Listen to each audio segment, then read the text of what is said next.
The conversation that Aspen Institute offers this afternoon in spring here in Madrid to celebrate the first 15 years in Spain lands in a very crucial moment for the European Union. One of the great debates that will mark the future of Europe. It comes in a very unique geopolitical and political context in which we already have the certainty that we have landed in the 21st century and the 21st century has already arrived. Ruth Díaz, Country Manager de Amazon. Good afternoon, Amazon España. Good afternoon. Thank you very much for having us here. Thank you very much for being here. Thank you very much and congratulations for the Aspen Forum for creating this forum of dialogue between social leaders, private sector, business and public. So in this moment it's more important than ever. Yes, Thank you. Absolutely. José María de Areilza Carvajal, good afternoon, Secretary General Aspen Institute Spain. Thank you. Thank you. Thank you very much. And Enrico Letta, Dean of Politics, Economy and Global Affairs School of IE. Thank you very much, Mr. Letta. Okay, I start with you. Mr. Letta publishes in Spain in hours. He lays this work. It is published by Espasa and titled Europe Last Chance, in which he described his impression and the pillars of the single market report that he has written and already presented to Commission and the governments. Mr. Letta, you argue that Europe is much more than a market. This is the last chance for the European Union, and why? First of all, thank you very much for the invitation. I'm very happy to be here. I have to say I'm very biased because Aspen for me it's home. I visited many times Aspen, Colorado, and I was for 12 years involved in Aspen, Italy. So congratulations for your anniversary and congratulations for this great event. I think it's fantastic. I decided to have the title Much More Than a Market in the report. Not because of me, but because of a suggestion that I received from Jacques Delors. Last time I met Jacques Delors in Paris, Rue Saint-Jacques, when Jacques Delors lived until December 23, when he died. I met him and he told me a suggestion on how to run the report, how to lead this report. He told me, please do not close yourself in an office at the Berlaymont. Javier, you know very well where is the Berlaymont. Schumann. And so the first point was do not close yourself in an office in the Berlaymont in Brussels. You have to go everywhere in Europe because the single market means people, the people. And so you have to meet people because if you meet people, you will have ideas.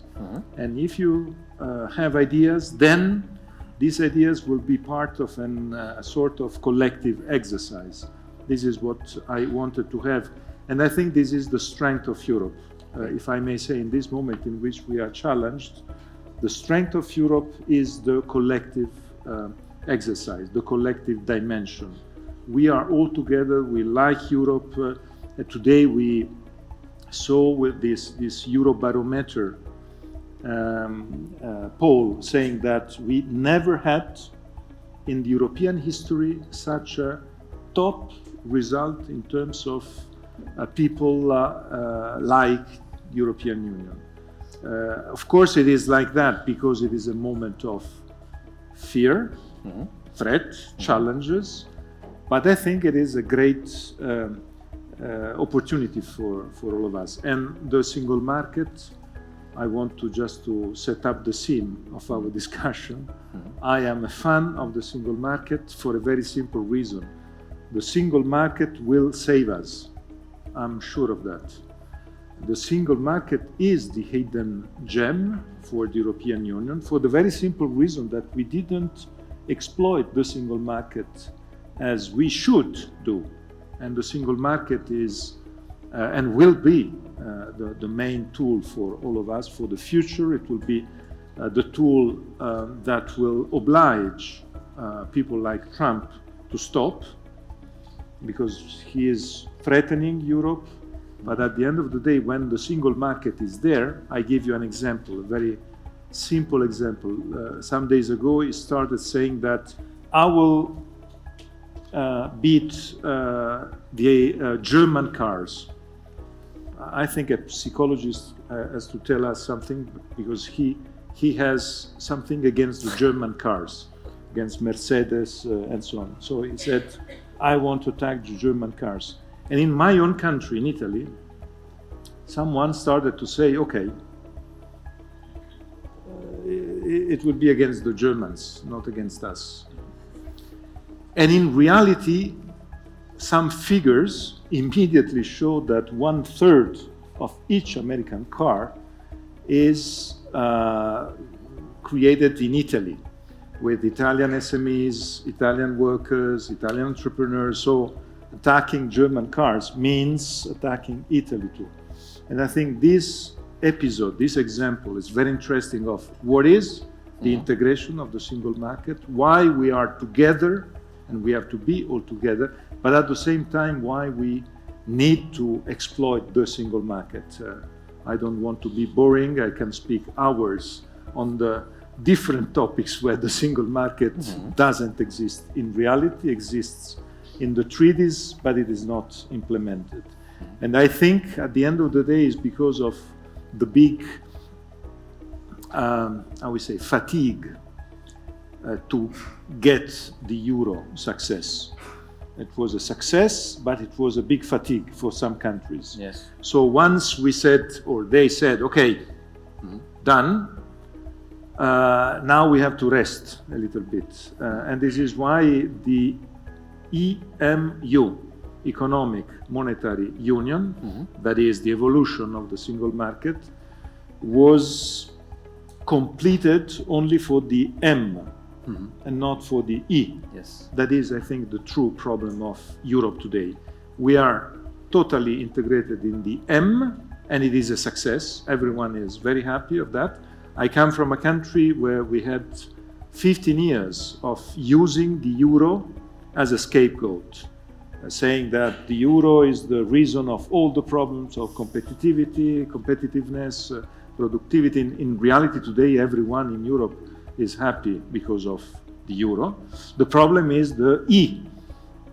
The economic union is not completed because we thought 30 years ago, 35 years ago, that we were big enough at national level to compete at world level.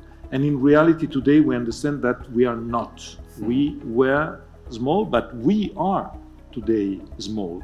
And I continue to think that in reality the member states within the European Union, the 27, are divided in two groups of countries.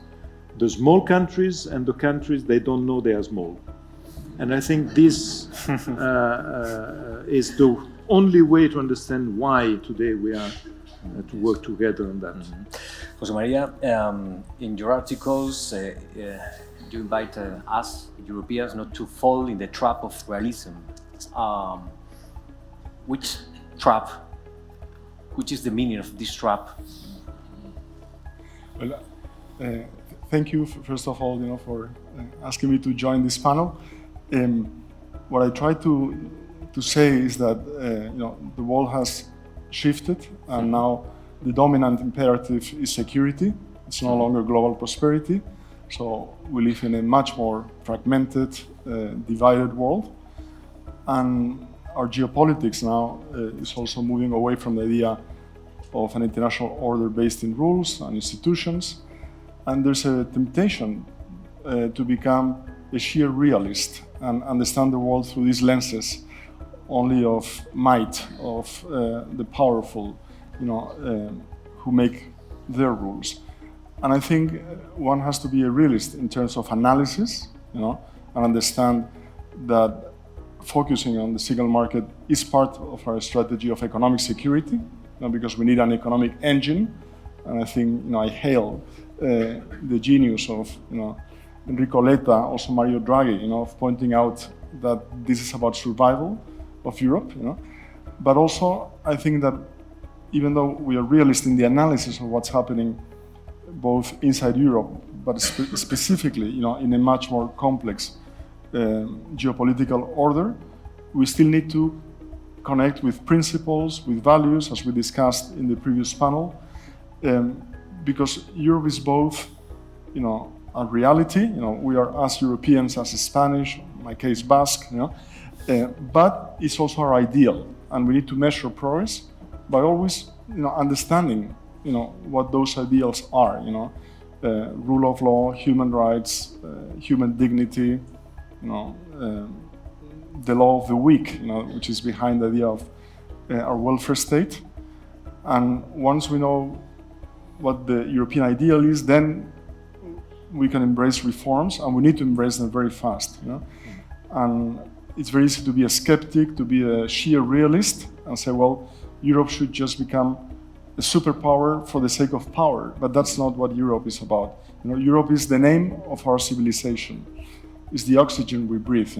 So we need, for ourselves, but also for the next generations, to make sure that we make this distinction between, a very complex world full of challenges and, the European ideal that still guides us. Not only still guides us, but especially in times, of huge uncertainty. This is the complex context we face. Ruth, what role does the private sector play in the European single market and in the European economy, and especially the competitiveness, the main objective of our economies? Which is the role of the private sector in this complex context? I think it's crucial, right? The role of the private sector is crucial, and it's crucial also that we work in good partnership with the public sector to create the right framework and the right level playing field for that to apply. I think the story of Amazon represents very well what is the potential and the power of the single market. And I'm going to refer to some figures. So we started Amazon in Europe in 1998. So we started in Germany, in Deutschmarks, and we only have operations in Germany with FCs fulfilling those goods and almost nothing cross-border. Today, we have all around Europe, our FCs connected to serve all the customers around Europe, and websites on all marketplaces. We have created 150,000 works, direct employment in Europe. We have invested 180 billion euros in Europe. Only since 2023, 30 billions. And that's because we see the power of the single market. We create an incredible footprint in every country that we operate, being a critical partner and in terms of employment, in terms of indirect employment, for more than 400,000 indirect employments. And what makes me most proud of is the role that we play for the small and medium companies. And I think we are going to talk about a lot, hopefully in the next 30 minutes around small and medium companies. But many people doesn't know that almost 60% of the volume of Amazon comes from small and medium companies. So Amazon goes well if small and medium companies goes well. And we have 125,000 small and medium companies. And they are exporting across, well, not exporting because it's a single market, but cross-bordering across Europe, 11 billion only in Amazon. So that's our single market is a huge reality. There's a massive opportunity ahead of us, and I'm sure we are going to talk about that. But I think we can prove that with technology, you can really create a single market that enables this opportunity for small and medium companies. I think also private sector plays a big role. We are talking about competitiveness, and competitiveness is core, but also in creating a green Europe, a sustainable economy. So a company like Amazon, we have committed to be carbon neutral zero in 2040. And we are already have a net production of, we compensate our energy between renewable energy and not renewable energy, and this is with all the operations of Amazon, and we are doing that already in 2023. So I think this proves that all companies of all sizes, small, big, all, are crucial to drive competitiveness. That single market is a reality, although we 100% agree with Mr. Letta on the need that this single market is only, and this is all we have achieved all this and we are creating all this with a single market that has a lot of opportunities ahead to really create the full potential. In order to protect and to enhance the single market, Mr. Letta, which reforms are needed now in order to improve the single market? You know, in reality, we have to be very clear by saying that we don't need new treaties.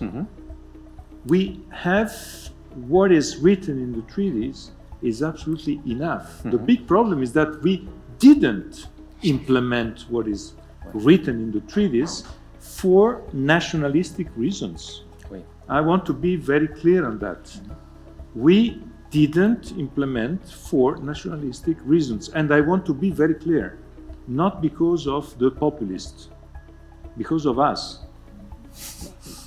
Because sometimes we think that the barbarians are there and so on. But in the last 30 years, we didn't integrate the single market because we thought that the national dimension was so important. And then we worked at national level all to strengthen, protect our national champions. That is absolutely comprehensible, understandable. The big problem is that the national champions today are not big enough to win the battle in the world because we are too small. All our countries are too small. So we need to create, to integrate, and we need to, I think we need to follow the example, the great example we had in the past. In Europe, that is the best example, is the example of Airbus. We need Airbus in the main topics of competitiveness. Airbus won and Airbus wins. Why? Because there is not a Portuguese Airbus, an Italian Airbus, a Swedish Airbus. If we think that each country needs to have its own national flag and the geographical return in everything, this is the best way to make America great again. So I think it's absolutely necessary for all of us to understand that this is the need to integrate. Then the geographical return will be in one field better for one country, in another field better for another country. But if we think that we need this national flag, so in reality, I think we have to be brave today. Courage usually comes when you are threatened. And so there's a threat today, that is very clear. So I think we can, in the 3+1 fields that are, in my view, the most important, and the 3+1 are the topics where competitiveness and security are in overlapping. Because today we discuss about security, we discuss about competitiveness, but in reality the two are completely overlapped. Is it possible to be in a security mood if we are not energy independent? Is it possible to be in a security mood if connectivity is not guaranteed? Is it possible to be in a security mood if our financial system is a colony of the American financial system? I don't think so, frankly speaking. Is it possible to be secure if we buy more than half of our military furniture out of Europe? I was shocked by one very small statement by Elon Musk some days ago. We have the problem that every day they say tons of things, and so following what they are saying is complicated. But I think it is important to isolate. And there's one point that is, for me, is the most important. And my point is to propose to von der Leyen to take this phrase and to put it at the top of Berlaymont in Brussels. And what Musk said was to the Ukrainians, behave, otherwise I switch off. I think this phrase is the most important of the last 3 months, because it is clear that this statement, behave as we want, of course, otherwise we disconnect you, is the demonstration of the role of colony. If we are not able to have our own decisions on how to disconnect or to connect, and if we depend from them, I say, of course, must, but it is the same for Chinese, it is the same for other big competitors. I think for Europe, the future would be a very black one. So I think our main point, I was in Copenhagen yesterday, and I was really shocked, because in Copenhagen yesterday, I presented the report in the parliament, and an influential member of parliament took the floor and in perfect French said, Général de Gaulle, nous devons vous demander pardon, vous aviez raison. And that was for me a little bit strong as a position. But in reality, this idea that we, and when I say we, I say some countries of the European Union, we didn't understand that in reality this problem of, I would say, unity, autonomy. I remember when Solana was one of the first asking for a European unity and autonomy in our positions. That is not against someone, but it is the way to be strong.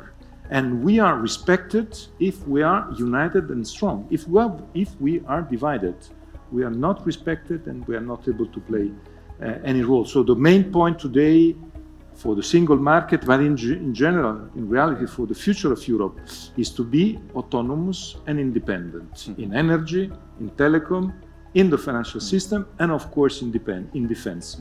And that depends on the way in which we integrate and we work together. Yes. José María, is the single market an inspiration for European integration, or are there other drivers that impulse this objective beyond the market? What do you think about it? Well, the single market has been by far the most successful project of European integration, and its predecessor, the common market, was also a very successful project. No? So it's great that every 30-40 years we have someone like SPAC or like Cockfield or now Enrico Letta, no?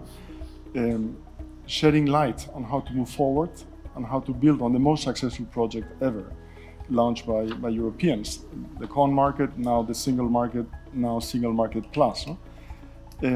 But if I may, Íñigo, let me address why this sense of urgency. The European Union has been managing existential crisis, in my view, for the last 17 years. It started with the single currency crisis, then the uncontrolled migration crisis, the refugee crisis, then Brexit and other forms of populism, then COVID, Ukraine, and now we're facing the 6th crisis in 17 years, which is the second Trump presidency, a triple shock for Europe, economic shock, security shock, but also a shock for democracies because it legitimizes, it normalizes systems that are departing, illiberal systems in our continent. So I think we need to really take our destiny in our hands, even though quoting Merkel these days is not popular, and really implement both the very good ideas of the Letta report and also the Draghi report. And of course the challenge, once you know what to do, is implementation. The European Union is slow, it's technocratic. It takes about 4 years from the moment the directive is presented to the moment it's implemented. That's why it's very important, Enrico Letta's suggestion that we move from directives to regulations as fast as we can. But also we need to rethink if the role of Europe should be first and foremost to regulate. Europe should be also a space for innovation. Many of the problems we have should be tackled through innovation, not through regulation. And also we need to address the fact that you cannot build a strong European Union with a European budget of 1%. We need to move, 4%, 5%, to be a credible player in new areas, and industrial policy, which is the precondition for defense. So we have a lot to do. We need to reimagine Europe, but we also need to build on the strengths. And the first strength by far is the single market. I totally agree with your view that we need basically to do what the treaties have been asking us to do for many years. Ruth, in your opinion, which are the main reforms that need to be implemented in the single market in order to improve it? Well, I think very practical from the private sector. I think we need to make small and medium companies successful and big. Small and medium companies are 99% of the companies in Europe, and they are 60% of the GDP. However, we are not creating a single market for these small and medium companies, and that's the reason why they are not growing and they are not becoming medium and big and great European players and worldwide players in the new economy. So we know, because we have, as I said, 125,000 small and medium companies, European small and medium companies selling on Amazon, and only in Spain we have 17,000. And we have a great dialogue with them, and we have done also studies with them, and we know, and they tell us very clearly that 81% of those tell us that, hey, regulation is preventing them to grow, and it's preventing them to invest, and it's not really having the single market power. And let me give you like 3 really tangible examples. VAT. So if you look at Andalusia, small region in Spain or big region in Spain, small in Europe, a company in Andalusia needs to fill 13 documents, spend 8,000 euros, wait 100 days to start selling in Italy. It's like that. And we've taken a big step in Europe, and it has been approved, the regulation of VAT simplification and working in VAT in the new digital area. But this is only going to be compulsory in 2030. So this means that small and medium companies need to waste 6 years to make that a real change. And that small company cannot sell all over Europe in a simplified way. We cannot afford 6 years for that, and there's no need to have 6 years for that. In the last 6 years, only in Spain, we have created 15,000 employments. So there's no need. That's one practical example. I think it's important that we operate with sustainability standards, very important, but sustainability cannot be done in country by country. It needs to be an European standard that creates a real single market for any company of any size in Europe. Today, a company in Catalonia that wants to start selling products needs to work with different forums in different places in order to sell, because we have these sustainability rules in every country. We need to create a European umbrella. So yes, we are honoring the importance of sustainability, but we are not making it very complex for companies to sell and get benefit of the single market. Labeling, for example, is another one.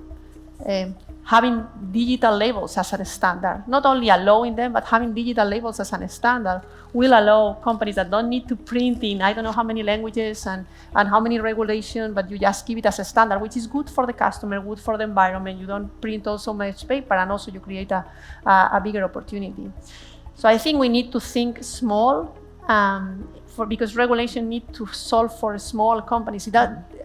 Large companies can adapt to regulation. Small companies make it super complex. So we need to create a level playing field that allows these small companies to success in the single market and make them big and European and worldwide players. Following this line, Mr. Letta, do you think that the Green Deal is on the table, or is totally cancelled nowadays? I think it would be a suicide to cancel the Green Deal. The key point is to consider that the Green Deal has to be accompanied in the way in which we will implement it. The Green Deal has to be for the people and for the economy, not against the people and against the economy. This is the key point. There's a fantastic study led by 2 French professors, Jean Pisani-Ferry and Selma Mahfouz, last 1.5 years ago. And it was very good. I took a lot of inspiration from that. what was the point? The point is, we are in favor of the Green Deal because we want to have the transition, and because of that, we want to accompany with the right funding the Green Deal, because the Green Deal will have a lot of consequences to workers, to entrepreneurs, to people. In my journey around Europe, I met many constituencies of people affected by the Green Deal. Farmers, workers in the automotive industry, householders. 3 categories of people that they will be affected by that. They will lose value, they will lose jobs. So if we are not able to say that the Green Deal is not just rules that will take away your job, or that will, I would say, make declining the value of your house, but there's a general investment that we try to have. But for this general investment, we need money. That is so clear. There is no Green Deal without funding and accompanying. And this is the key issue, because within the European Union, there's, at the end of the day, there's a big cleavage among 2 groups of countries, countries with the creditors and countries with a high debt. This is the cleavage. And we know very well that it is very difficult. I say that coming from a country with 138% of debt on GDP.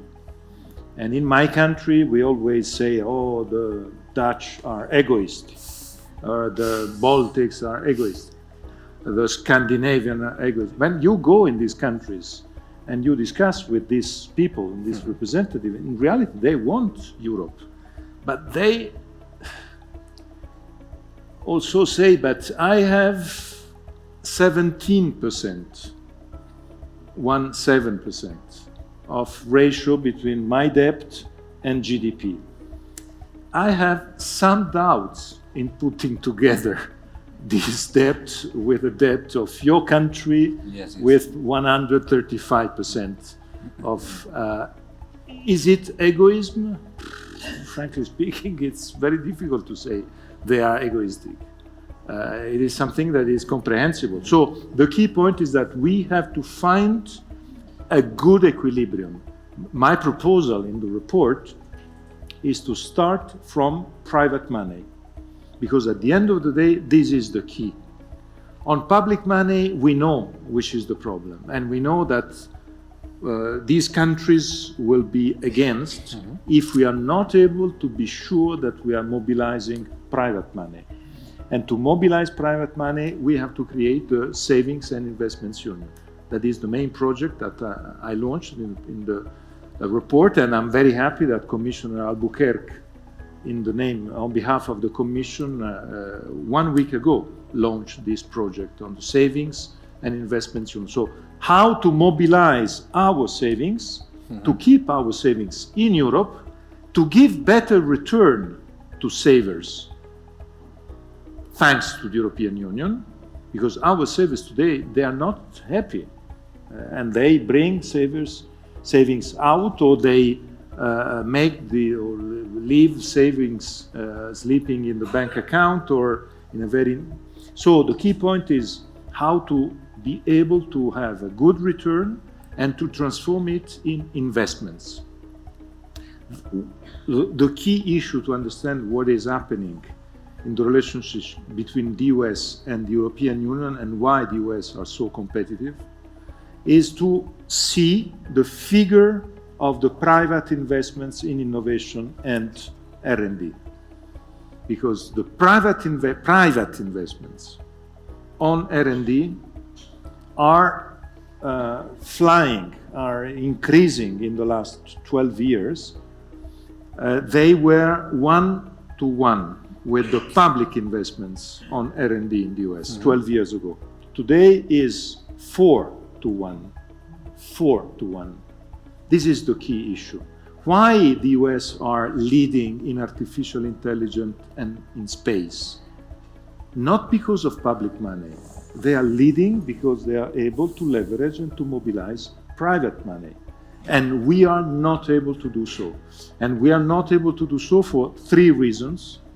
The most important one is that because we have a financial market that is not integrated, we have 27 financial markets with 27 national authorities with 27 countries. We are not one financial market.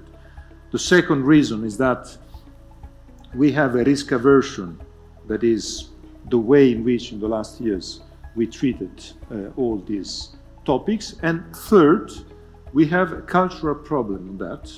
Of course, I start mentioning my own country. We have the idea that public goods, they have to be financed with public money, and that's it. And this is a big problem, because public goods, and when I say public goods, I say fight against climate change, I say innovation, I say security. It's impossible today to pay all these needs only with public national money. We need to mobilize also private money for that. And we don't have it completely in our culture. This is why this capacity to mobilize is absolutely necessary. And this is why it's the only way to make the Green Deal feasible. Otherwise, the Green Deal will be a sort of chimera, and we will be always repeating that we are for the Green Deal, but if we don't put the money that is necessary to allow this transition and not to destroy the economy to get this transition, the Green Deal will stay as a chimera. And this is, I think, the worst thing to do. So I think all this single market issue is not only to eliminate barriers, it's to be more competitive and to have the tools to be able to get these, I would say, public goods. It is clear that public goods are not feasible with the approach of national superpowers that are in reality superpowers bonsai. Because if we continue thinking that each of our country can be a superpower, having all the different tools of a superpower, at the end of the day, we will be superpower bonsai. Spending a lot of money in a totally useless way, overlapping, take defense. On defense, it's a total overlapping. We are duplicating and we are spending money in a totally useless way. So we have to integrate. We have to do things together. It's the only way to unleash money to accompany the transition and to be able to have the Green Deal.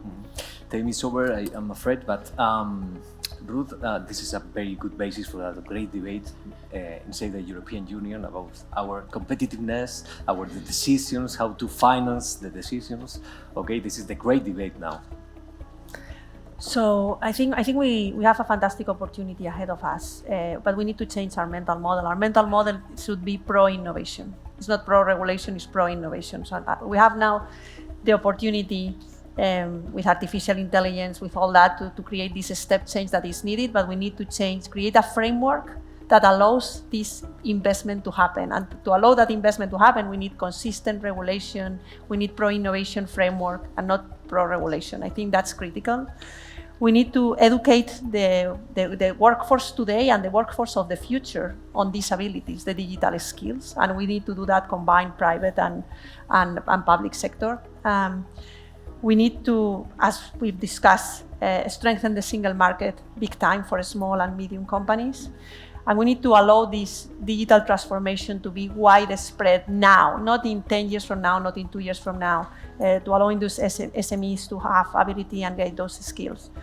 And I think finally, we need to welcome foreign innovation and foreign companies, and of course, they should work in the European framework, European regulation, European level playing field.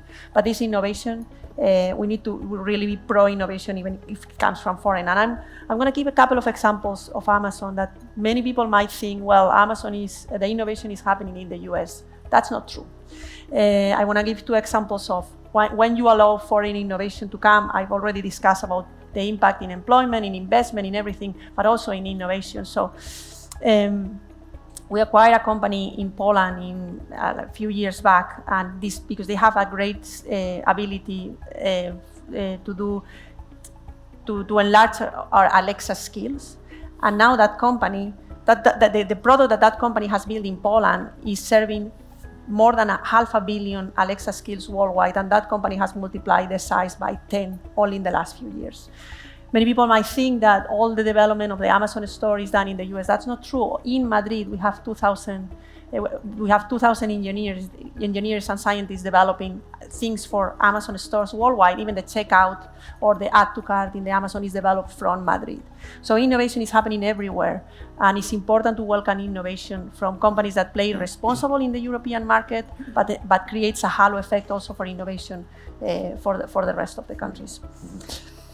Last chance for José María and the defense union. Very important, crucial now in our debates. Okay, is a defense union possible without a prior political union? Well, the European Union is already a political union, and I don't think we should be, caught up in the semantic games. The European Union is a legal federation. It's still a political confederation, but it has many traits of what we call, a federal union. The main thing is popular support. Enrico Letta was referring to very positive developments in polling. The European institutions have been for the last years more popular with European voters than national institutions. And I think now the need to move fast to have European defense and security capabilities because of geopolitical change, because of the weakening of the transatlantic relation. It's happening in a very good moment when many Europeans look up to Brussels and want, European-wide solutions. It's not going to happen fast, unfortunately. We need first to develop a strong industrial policy, which we don't have.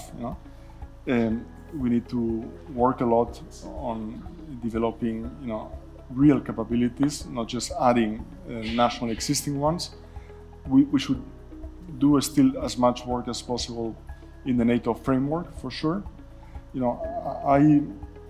I support the idea that it's us, Europeans, who have now the task of defending Western values. Mm-hmm. And we need to do it, in cooperation with many American friends, also in Latin America, in many other parts of the world. So it's not just enough to, fight for European values. We need to do both European values as part of Western values, because that Western vision, I'm sure, is going to, at some point, to be essential for our common destiny. And I don't think that the urgency of developing, defense and military capabilities should make us think that, the West is over, that we can be on our own. I think it will be a big mistake.